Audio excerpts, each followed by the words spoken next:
Yields back. The chair now recognizes the gentlelady from New York, Ms. Stefanik, for 5. Thank you, Mr. Chairman. It has been almost 1 year since the first bombshell Twitter files. Looking back now, and my questions are for Mr. Taibbi and Mr. Schellenberger, what was the most alarming thing that you came across during your review of internal Twitter documents? And I have a number of follow-up questions, so keep it short. Sure. Thank you for the question. I think the most alarming thing that we saw was the regular stream, organized stream of communication between the FBI, the Department of Homeland Security, and the largest tech companies in the country.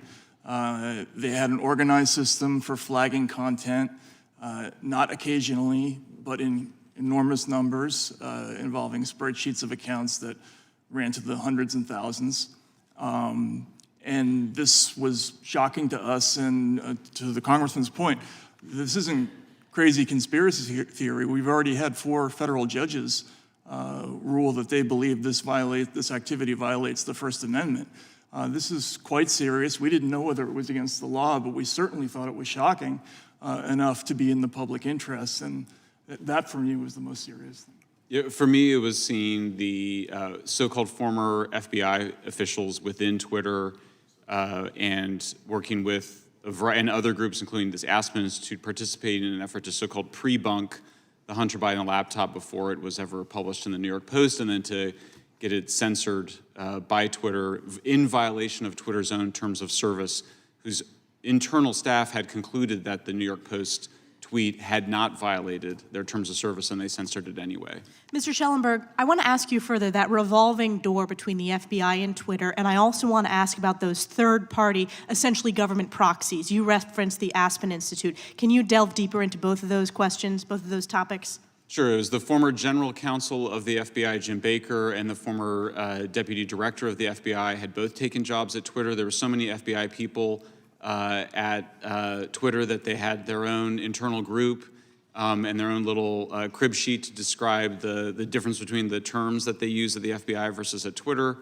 CIA had it as well. Yeah, CIA as well had their own little internal group.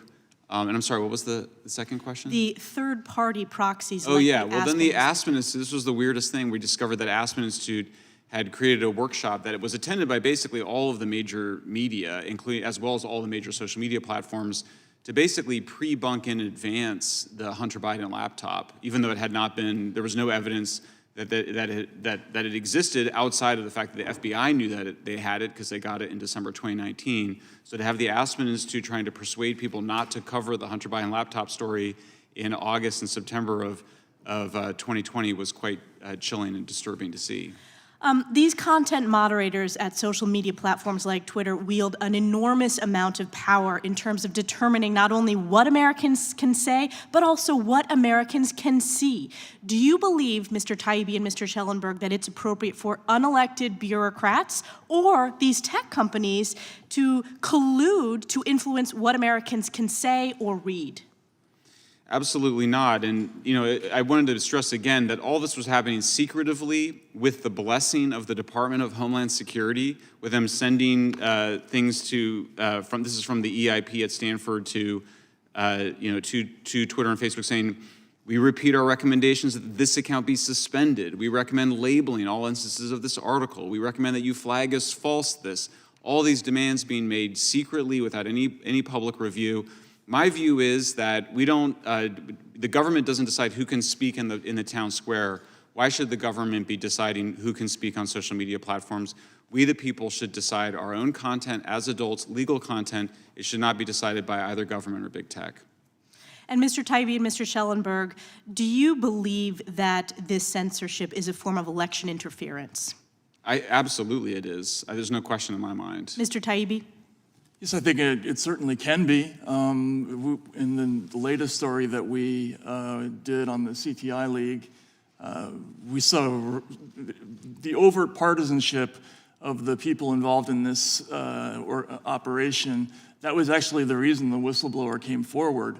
The people involved just assumed, one of the quote was, they assumed everyone who was smart thought the way they did. They talked about the potential election of Donald Trump being an end-of-the-world event.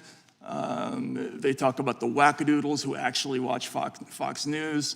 And, you know, even as somebody who doesn't vote for Republicans, it was shocking to me to see this. And I think this was a consistent theme of not just the CTI League, but most of the censorship organizations that we looked at. They all tend to drift in one direction. Yield back. Gentlelady yields back. The chair